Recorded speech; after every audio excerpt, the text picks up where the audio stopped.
네, 안녕하세요. 퍼즈입니다. 옆에는 김프로님 나와 있습니다. 네, 안녕하세요. 김프로입니다. 원래 오늘은 이더리움 해킹당한 얘기를 좀 할까 했었는데, 네, 비트 얘기를 먼저 해도 뭐 괜찮지 않을까 싶긴 해서. 네. 사실 이더리움 해킹건 같은 경우에는 어느 정도 뭐 바이비 쪽에서는 대처를 하고 있다고 하고 있고, 음.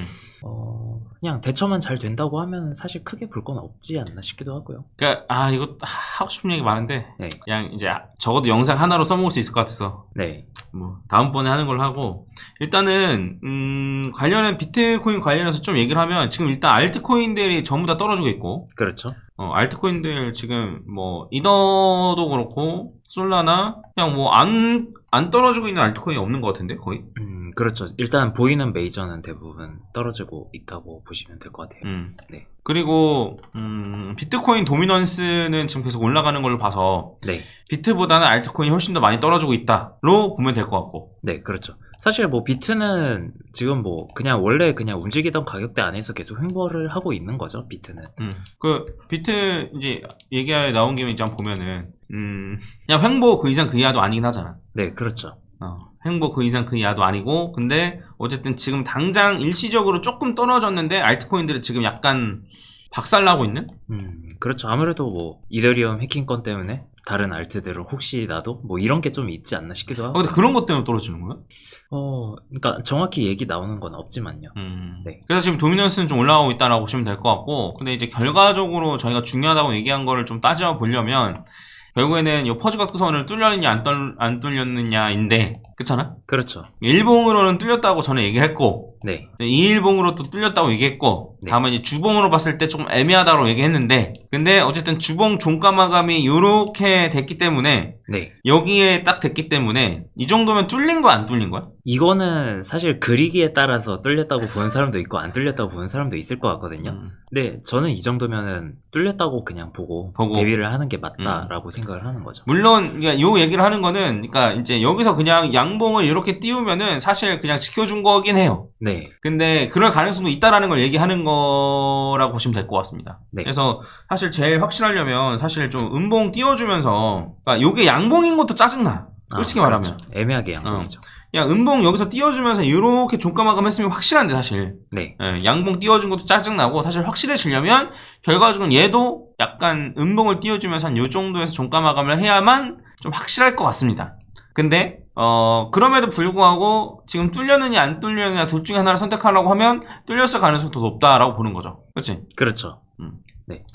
그러면 뚫렸으면 어디까지 떨어질 가능성이 높은지에 대해서 이제 얘기를 해야 되는데, 그때 이제 우리가 얘기를 했던 게 요렇게 일단 생각을 해볼 수 있고, A, B, C 정도로 생각을 해볼 수 있고, 그렇죠. 그리고 그게 아니고 요렇게 A, B, C 정도로 생각을 해볼 수 있고, 그렇죠. 그 다음에 더 심하게는 이제 뭐 1, 2, 3, 4, 5, A, B, C, 1, 2, 3, 4, 5 요렇게도 생각을 해볼 수 있고. 그렇죠.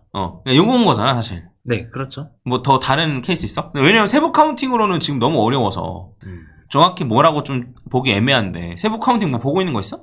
세부 카운팅으로는 저도 보기가 애매해가지고요. 네, 사실 뭐 저는 세부 카운팅으로 보고 있는 게 아까 말씀하셨던 것 중에서 1, 2, 3, 4, 5로 이렇게 내려가는 거랑 그러면 이제 나중에 A, B, C가 한 번 더 나오겠죠. 이 가능성하고 지금 A가 끝난 거지 쉽게 말하면. 네. 아니면은 이게 그냥 여기까지가 하나 끝났다고 보면은 1, 2, 3 해가지고 A, B, C 해가지고 여기서 그냥 끝나고 나가지고 여기서부터 이제 1, 2로 이렇게 늘어지고 있는 것도 보고는 있어요.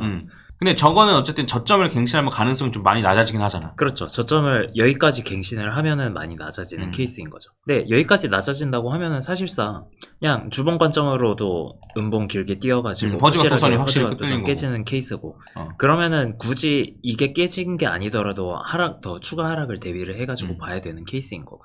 네. 그래서 저는 요 두 가지 가능성을 일단 가장 크게 보고 있다 해서 지금 그냥 하락이 여기서 그냥 끝났을 가능성, 이게 하나고, 나머지 하나는 좀 이제 하락이 많이 크게 가는 가능성인 거죠. 근데 이제 방금 김프로가 말했던 저 가능성도 Y코프 패턴으로 보면 사실 저점 살짝 깨고 올라가는 경우도 있잖아. 그렇죠. 그래서 이제 저점 깨졌다고 해서 완벽하게 깨진 건 아닌데, 이거 좀 어느 정도로 자세히 설명드려야 될지가 좀 고민이네. 그러니까 이거를 정리해서 좀 얘기를 하면 요런 거죠. 그러니까 A, B, C냐. 지금 요런 가능성이 좀 있는 거잖아. 그렇죠. 안 그러면 요거가 아니고 A, B, C로 봐도 되고 상관없이. 네. 원화마켓에서 보면 훨씬 더 정확하긴 합니다. 그래서 A, B, C에서 여기가 저점이냐라는 가정하로 치면은 어쨌든 얘가 요 아래로만 안 떨어지면 되는데, 그렇죠. 근데 하다못해 떨어진다 하더라도 살짝 깨고 올라가는 경우에는 Y코프 패턴에서 흔히 나타나는 모습들이다. 뭐 엘리엇 파동으로 봐도 2파가 1파보다 살짝 밑으로 떨어지는 경우는 가끔 있긴 하니까요. 그래서 요 89,000을 결국에는 좀 지켜주느냐 뚫느냐가 좀 중요할 것 같고, 89,000 정도만 지켜주면은 사실 이제 더 이상 크게 하락하지 않고 올라갈 가능성 여전히 남아있고, 네. 근데 89,000을 뚫린다라고 하면은 어쨌든 추가적인 하락의 여지가 좀 크고, 요 정도로 좀 정리를 하는 게 맞는 것 같고, 그렇죠. 네. 그리고 이제 추가적으로 보면 이제 A, 뭐 B, C 정도로 보면 어쨌든 그래도 89,000이 뚫릴 테고, 그렇지? 그렇죠. 그래서 안 그러면 더 심한 케이스, 아까 전에 제가 얘기했던 뭐 예를 들면 뭐 1, 2, 뭐 3, 4, 5, 그다음에 A, B, C, 1, 2, 3, 4, 5 약간 이런 것도 그럼 89,000이 뚫리기 때문에 결과적으로는 요 아래가 뚫리느냐가 좀 중요할 것 같다. 그러니까 이제 퍼지 각도선이 뚫렸음에도 불구하고 많이 안 하락하네, 뭐 하락하네 안 하네 이게 아니고, 네. 퍼지 각도선이 뚫렸으니까 하락하는 건 맞아요. 맞는데 얼마나 하락할 거냐인 거예요. 그래서 여기서 딱 뚫리고 나서 요렇게 하락하고 요렇게 하락할 것이냐, 요 정도로 하락할 것이냐, 첫 번째. 네. 그러고 나서 이제 올라갈 것이냐, 요게 있는 거고, 두 번째는 이제 요 정도까지 한 76,000 정도까지 좀 생각을 해볼 수 있는 거냐.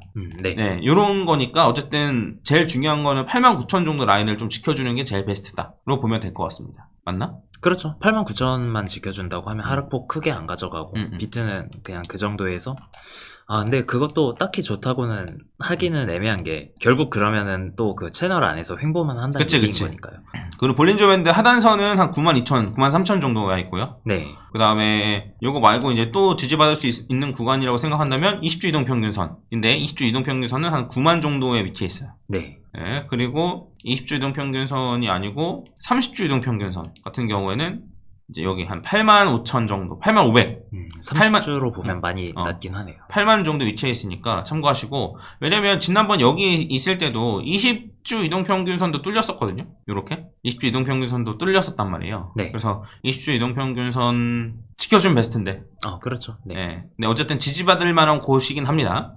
그리고 30주 이동평균선도 지지받을 만한 곳이긴 하고, 그리고 상승 추세가 끝났느냐 안 끝나냐는 결국은 52주 이동평균선을 봐야 되는데, 52주 이동평균선은 너무 멀어요. 한 74,000 정도까지여서 일단 52주 이동평균선을 생각할 필요가 없고, 제일 위에 있는 요 89,000 라인과 20주 이동평균선, 그래서 20주 이동평균선 9만이죠. 9,500. 요 정도 라인을 지켜주는 게 최우선이라고 보시면 될 것 같습니다. 여기가 한 번에 뚫릴 가능성은 낮아요. 왜냐면 이제 일본 볼린저 밴드로 봤을 때는 하단선이 일단 여기 있잖아요. 그래서 일단 떨어진다 하더라도 바로 이렇게 쭉쭉 떨어진다기보다는 하단선 터치를 하고 저점 갱신하고 중심선까지 반등할 가능성이 일단 매우 높거든요. 네. 네. 그런 다음에 다시 떨어지던가 이럴 가능성이 높아서, 일단은 여기 근방에서 한 92,000, 89,000에서 한 92,000 이 정도 부근에서는 반등할 만한 가능성이 높긴 하지만, 여기서 반등하고 나서 중심선을 뚫고 올라와 주느냐 아니면 중심선을 뚫지 못하고 떨어지느냐가 추가적인 하락의 여부를 결정할 수 있을 것 같습니다. 너무 말 복잡하게 하는데 오늘? 정리? 네. 이거 어떻게 정리해야 되지? 자, 정리. 하락의 가능성 높아졌다. 근데 하락을 하더라도 많이 하락할 것이냐 조금 하락할 것이냐가 남아있다. 근데 파동상으로는 알기 어렵다. 네. 예. 근데 이제 지지받을 만한 곳 혹은 저점이라 생각하고 반등할 만한 곳들이 있는데, 그걸 얘기하자면 결국에는 89,000 여기 요 라인, 가로 라인, 그 다음에 9만 정도 되는 요 중심선, 그 20주 이동평균선, 네. 그 다음에 볼린저 밴드 하단선인 한 92,000 정도, 한 요 정도 라인에서 지지받고 올라갈 가능성이 매우 높다. 네. 그럼 여기서는 어떻게 뭐 더 많이 떨어지든 여기가 저점이든 어쨌든 여기선 반등할 가능성이 높은데, 반등하고 나서 중심선까지는 갈 텐데, 중심선에서 뚫고 올라가면 그나마 좀 긍정적으로 볼 수 있고, 네. 중심선을 뚫지 못하고 떨어지면 추가적인 하락에 좀 대비해야 된다. 이렇게 정리? 그렇죠. 네. 이렇게 정리. 일단 요걸 좀 지켜보시죠. 해당 자리에서 좀 얼마나 반등할지. 네. 예. 혼란만 키운 것 같은데. 이게 지금 확실하게 결정되고 나서 말씀드리면 제일 베스트일 텐데, 근데 이제 떨어질 가능성이 높다라는 것만 지금 정해지고 어디까지 떨어질지는 사실 전혀 좀 알기 어렵거든요. 그렇죠. 근데 그거를 전부 다 말씀드리려고 하다 보니까 좀 말이 좀 네, 이렇게 난잡하게 된 점 양해 부탁드리겠습니다. 네, 일단은 오늘 거는 그냥 영상 다시 계속 돌려보시면서 이런 시나리오도 말했고 저런 시나리오도 말했다. 그걸 한번 정리해서 보시면 좋을 것 같아요. 네. 그리고 나중에 가면 어쨌든 시나리오 좁혀져요. 네. 네, 좁혀지면 저희가 조금 더 확실하게 말씀드릴 수 있을 것 같습니다. 끝. 지금은 그러면 크게 봐가지고 저점을 갱신하지 않는 시나리오랑 저점을 갱신하는 시나리오 이 두 개만 놓고 봐도 될 것 같아요. 네. 89,000을 깨냐 안 깨냐 이 정도만 봐도 괜찮습니다. 네. 네, 오케이. 이 정도로 마무리 짓자. 네. 알트코인들은 더 많이 떨어질 것 같아서 좀 그렇긴 한데. 네. 예, 근데 이런 거가 지나가야 결국에는 또. 결국에는 어쨌든 장기적인 관점으로 봤을 때는 상승이 안 끝난 거고 결국에는 하락 추세가 꺾였을 때 어디서 현명하게 조금 더 매수를 해보냐 이런 거를 생각을 해봐야 되는 타이밍이 곧 올 테니까요. 네. 그래서 이거 참고하셔가지고 좀 매매 전략을 잘 구상하셔가지고 대응을 잘 하시면 좋겠습니다. 이 정도로 하고 마무리하죠. 네. 파이팅. 자, 하나 둘 셋 파이팅. 네, 여러분 좋아요 한 번씩 부탁드리겠습니다. 감사합니다. 네, 감사합니다. 김프로였습니다.